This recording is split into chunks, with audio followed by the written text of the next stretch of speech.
These scissors seem sharp enough. Let's create some diversion. I hope this is what Mitzi had in mind.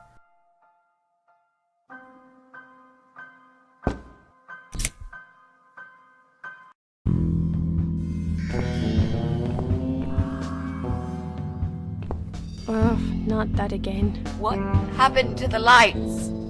I'm terrified of the dark. I can't move. Oh God, can't breathe. Calm down, it's alright. Probably just that stupid meter. It must have run out of money again. It's not even that dark. Please, you got to do something about it. I think I'm going to faint. Fine, just stay in my bedroom. There'll still be plenty of sunlight there at this time of the day. I'll go outside and put some money on the meter. It'll only take a minute.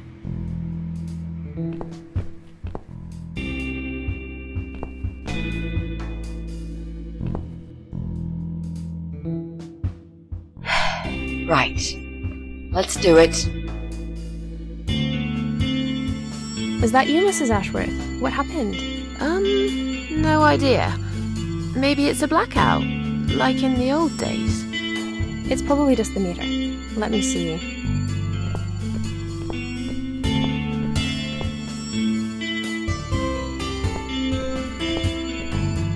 So it's not her either. What a waste of time. It's time to leave. This interview is over.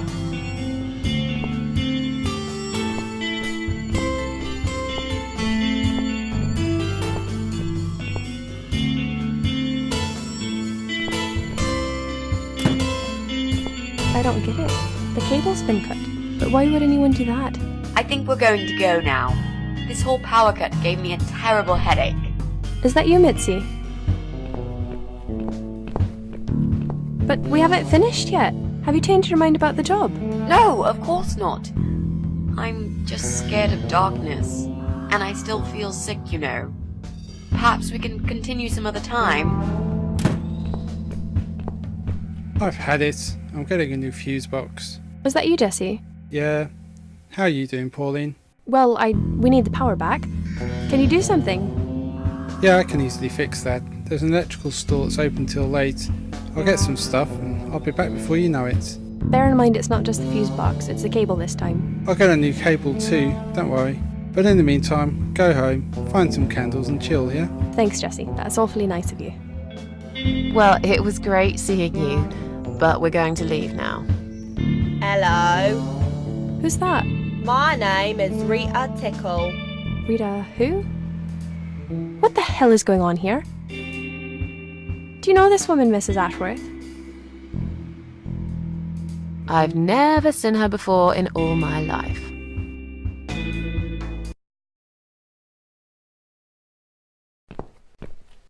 Now she'll think we are absolutely crazy. I wouldn't worry too much. You're not exactly the most popular neighbor in the house anyway. Thanks.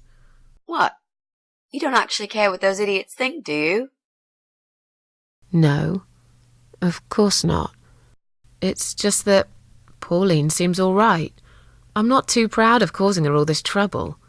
It'll get fixed soon. Look, Jesse's gone out.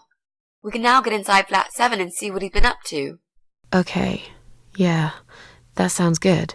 We can also cross Pauline off the list. I've searched through her internet history, and needless to say, there's nothing exciting there.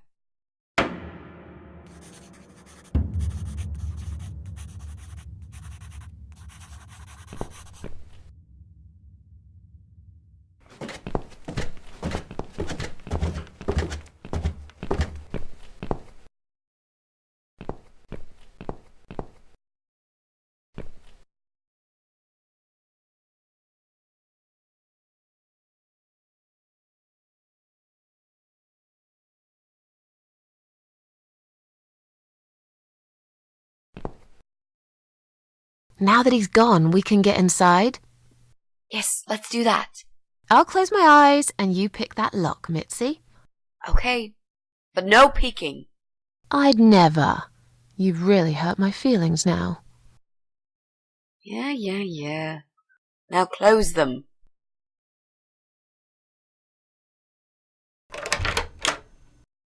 There. Job done. Jesus, are these...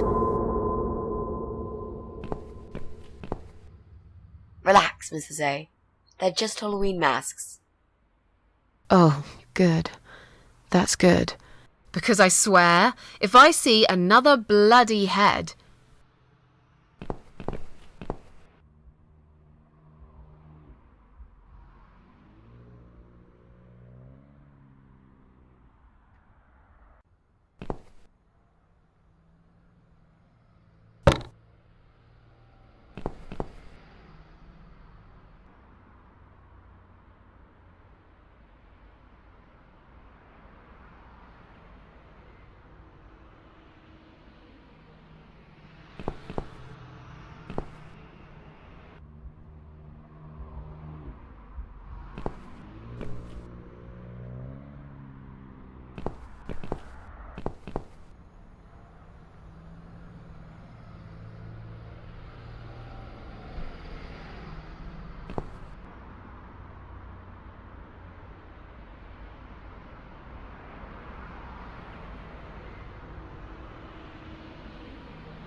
So, who's got windows over this side of the building?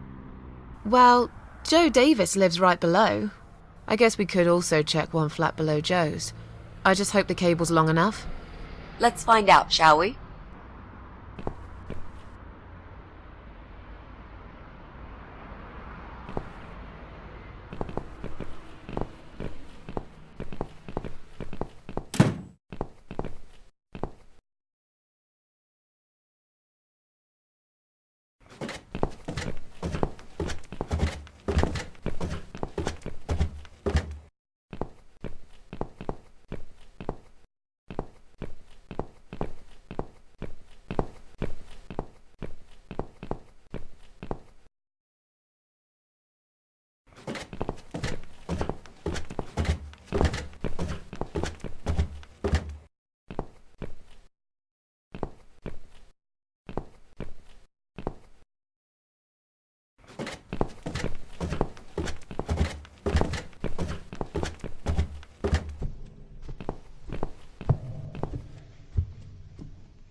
Right. I should be able to use that computer now. Could you give me 5 minutes, Mrs. A? Sure. Why not? I'll keep an eye on the door.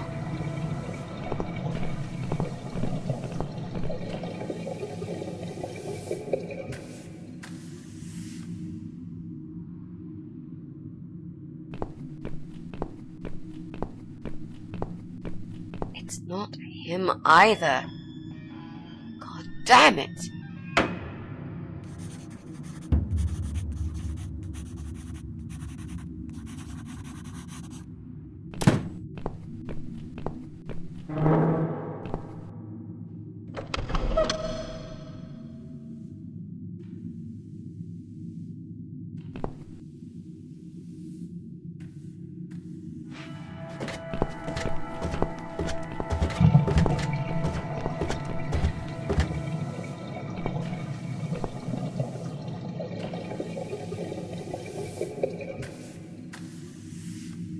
So, what next? Didn't you say you wanted to get revenge on Brian from Flat 6? Let's work on that one now.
Okay, so what do we need? Well, basically, we need 3 things. Red paint. We've got it already. The dress will make a great costume. We just need it in black. Also, it should look damaged. That's important. Cat Widow is a ghost after all. I'll need some scissors for that. This mask I took from Jessie's flat will do the job nicely.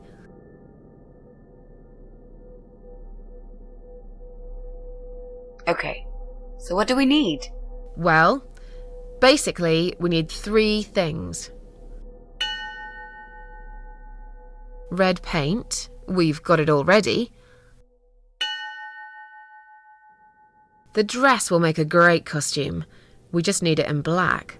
Also, it should look damaged. That's important. Cat Widow is a ghost after all. I'll need some scissors for that. This mask I took from Jessie's flat will do the job nicely.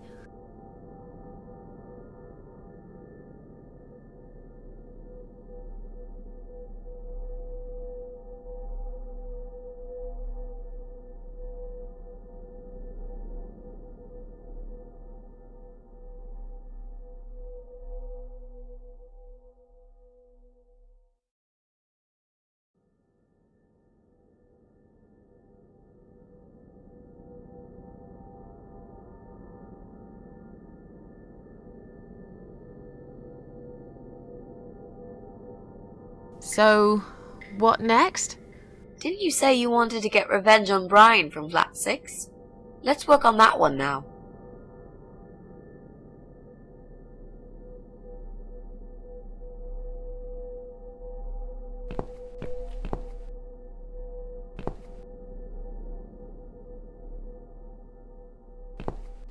Okay, so what do we need? Well, basically, we need 3 things. Red paint, we've got it already. The dress will make a great costume. We just need it in black. Also, it should look damaged. That's important. Cat Widow is a ghost after all. I'll need some scissors for that. This mask I took from Jessie's flat will do the job nicely.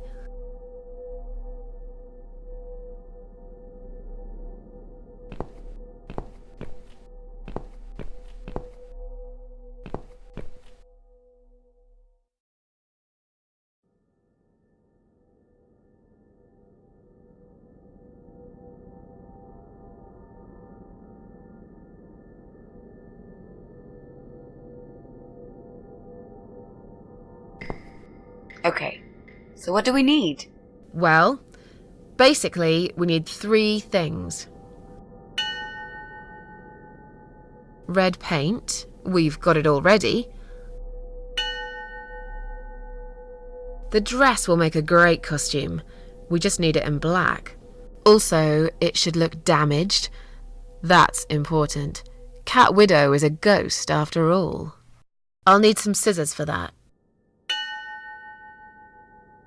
This mask I took from Jessie's flat will do the job nicely.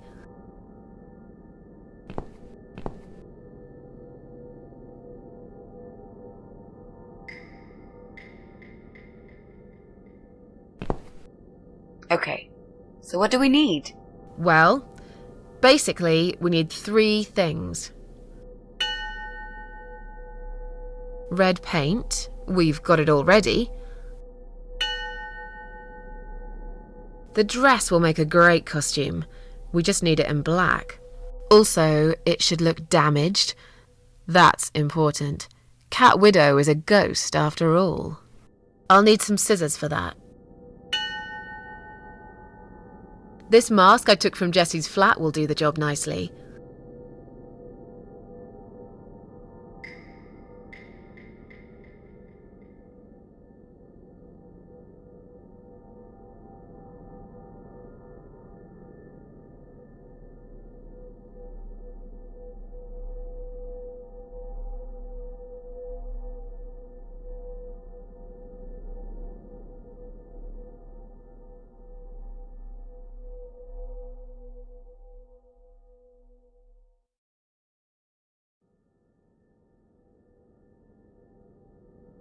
We need to make some adjustments.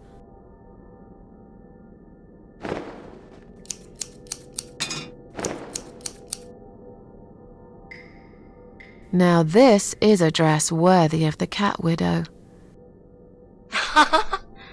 Why don't you admit it was too small for you? Ha ha, bloody ha. Why don't you just shut up? Whoever wore this dress probably hadn't eaten in years. You'd struggle to get a skeleton into it.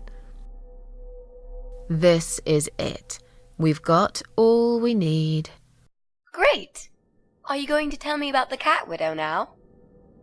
Yes, it's story time, Mitzi. The legend says there was once a bad man who hated cats. He hated his neighbours too, and his job.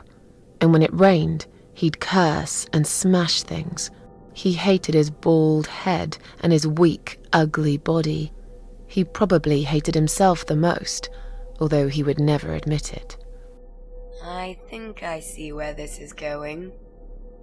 One day, out of pure hatred for the whole world and everything that lives, he captured a family of cats and drowned them all in the river. That day, the sun turned black and all the birds went silent as the 6 kittens struggled for life. But trapped in a strong canvas bag, they never had a chance. They all died that day, all but one. The mother cat, in a desperate fight to set herself free, by pure luck clawed her way out of the bag and swam to the shore. She lost everything that day, her beautiful children and her proud husband. Her heart crashed into pieces as she watched their limp dead bodies stolen by the current. Running after them, she followed them for days, for as long as she could. Then, eventually, she lost sight of them. She stayed on the bank of the river for a while. The world stopped turning for her, her eyes empty and blind. And then, one day, she slowly slid down the bank and into the cold, dark water. She gave in to it. She let the river take her away too, cover her mouth, her ears, her eyes. But as the water filled her lungs and she started slipping into darkness, there was another strange feeling that burst in her mind like a ball of flames. Anger, rage even. Her last craving, before she drowned, was for revenge, for blood. And so she returned, reborn and changed, a cat widow, veiled in black, mistress of the cats. Her body of a young woman, but her eyes of a cat, and her face, white, rotten, face of a corpse. Those who saw it rarely lived to tell the tale. She would get her revenge on all cat killers and cat torturers. But there was someone she had to see first, someone special, someone she really hated the most. As the evening came, it was strangely quiet in the man's flat. As he lived alone, he usually liked to fill the silence with the sound of radio or TV shows. But that night, he switched them all off, feeling anxious and tired after work.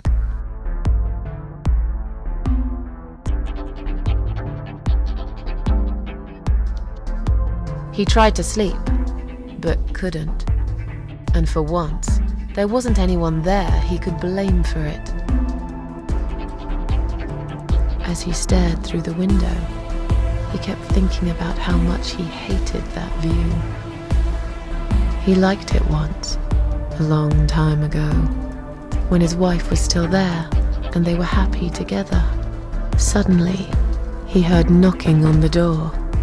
Some part of him was glad, because that meant he could take it out on whoever decided to bother him.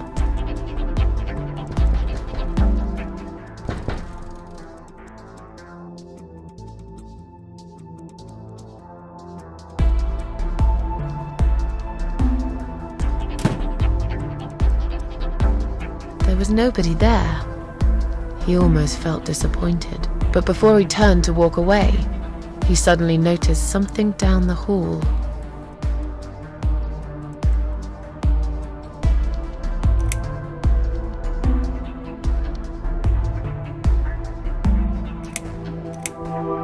On a nearby wall, there was a giant shadow of a cat.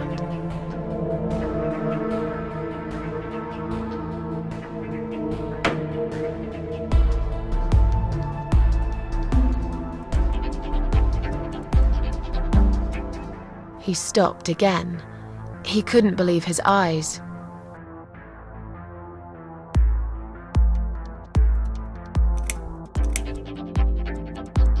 Someone wrote, killer on his door.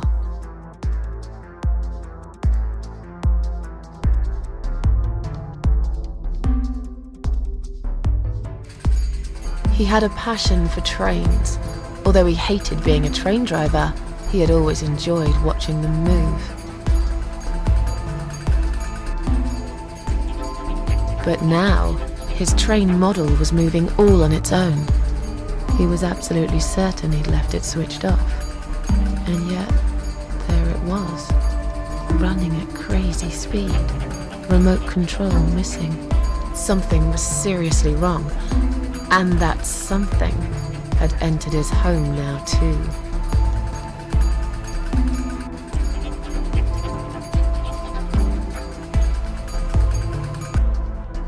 He hoped he was just imagining things, tired as he was. But there was another surprise waiting for him in his bedroom.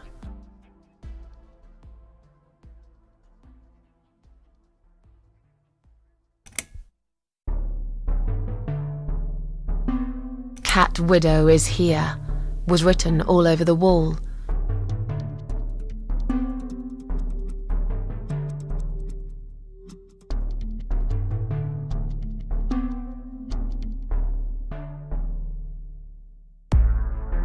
As in a dream, he went to the kitchen to get a drink.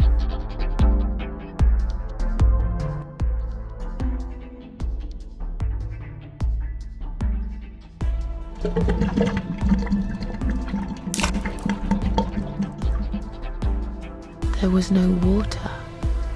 He knew there were valves in the basement that turned it off, but no one's been down there for years. He felt sick. None of this made any sense. And yet, deep down, he knew what he did to the cats was wrong. There was a part of him that almost wanted to be punished. The part he tried so hard to hide. He thought he'd heard something in the corridor. Was there someone there with him?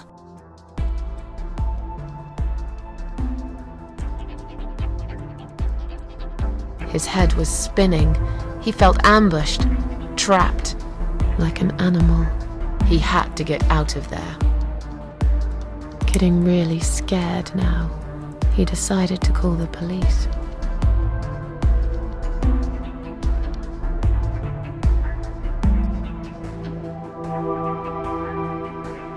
His phone was of no use. The SIM card had been removed, and that wasn't even the worst part. There was a photo of a black cat set as screensaver. He remembered this cat. He'd watched that strange pest control man put it in a cage and into his van. He'd looked at it through the window for a while, then pulled the curtains and went to bed.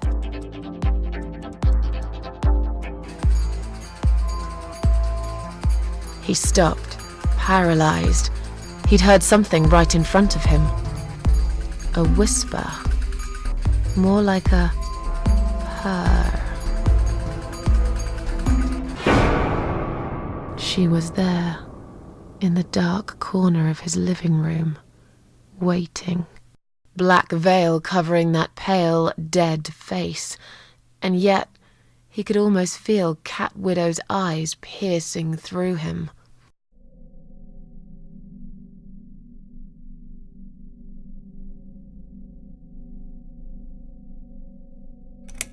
She came closer, like a ghost, and swiftly removed the veil.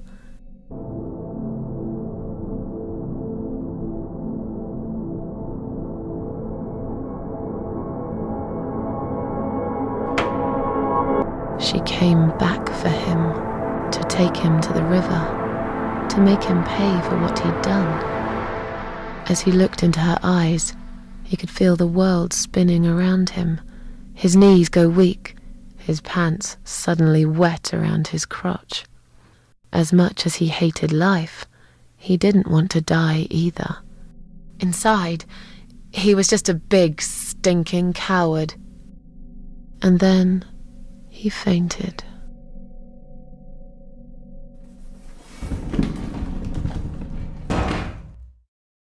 "Ha ha ha! Did you see his face? I knew he'd fall for this. Yeah, we scared the living shit out of him. Now that's teamwork. Are you sure he won't know it was you, though? Oh, he probably will, once he's had time to think about what happened. But he's too proud to ever admit he's been beaten by a woman. I know him just about enough to know that. Let's hope so.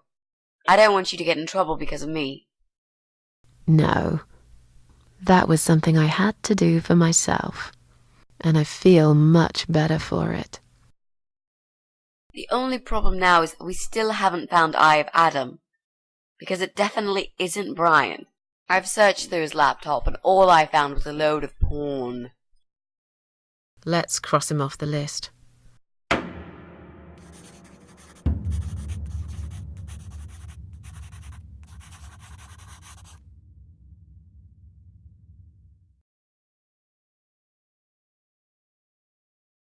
Well, that means we've checked everyone.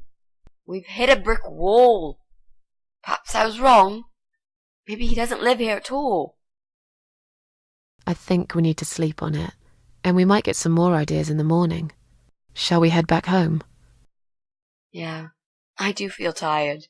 You're right, we need some sleep. Really wish there was an elevator in this building.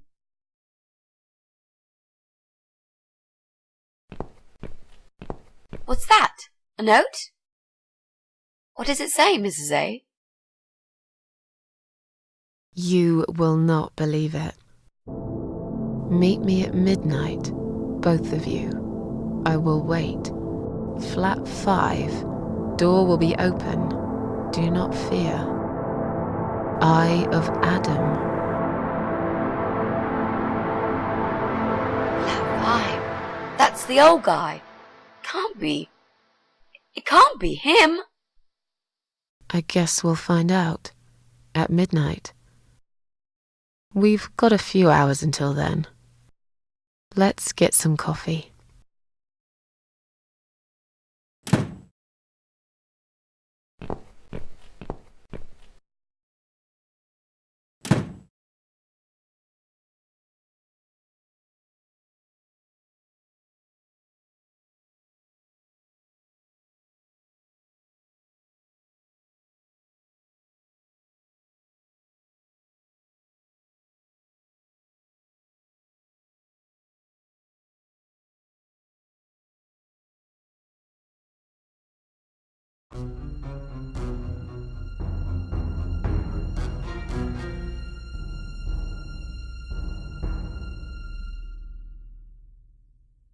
It's just you and me, my love. No one will find us here.